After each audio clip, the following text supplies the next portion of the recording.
Samantala sa Sabah, Malaysia, nagpapatuloy ngayon yung standoff sa pagitan ng mga otoridad doon at ng 200 Pilipinong dumating sa lugar at nagpakilala mga miyembro ng Royal Army ng Sultanate of Sulu. Darito ang report. Todo higpit ang seguridad ngayon sa Lahad Datu sa Sabah, Malaysia, gaya na makikita sa kuwang ito ng Agence France Press sa 2 armadong pulis sa isang checkpoint. Kasunod yan ang pag-aresto ng Malaysian authorities sa humigit kumulang 200 Pilipinong iligal umanong pumasok sa Sabah. Nagpakilala raw silang mga miyembro ng Royal Army ng Sultanate of Sulu.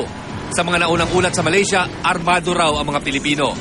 Pero paglilinaw ng ating Department of Foreign Affairs, ilan lang daw sa tinatayang 200 Pilipinong naaresto ang may dalang armas. Tiniyak na rin ng Malaysian Foreign Minister na patuloy ang negosasyon sa grupo para sa kanilang mapayapang pag-alis. Hinimok na rin ng DFA ang mga naarestong Pilipino na bumalik na sa kanilang mga pamilya at tahanan. Unang napaulat na nagtungo raw ang grupo sa Sabah para sa isang pulong tungkol sa lupang ipinangako raw sa kanila ng isang politiko sa Malaysia. Sa ulat ng Reuters, sinabi raw ng grupo na aalis sila kung matutupad ang kanilang mga hiling, pero di na nabanggit kung ano ang mga ito.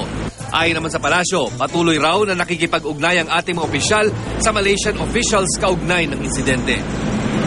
Una, nakikipag-coordinate po yung ating Philippine and military officials with their counterparts in Malaysia to determine that particular event. The Philippine Embassy in Malaysia has already dispatched our police attaché to that particular area.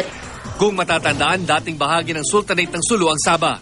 Bago natapos ang panahon ng Kastila noong 1878, pumirma raw noon ang Sultan of Sulu para upahan ng British North Borneo Company ang buong Sabah.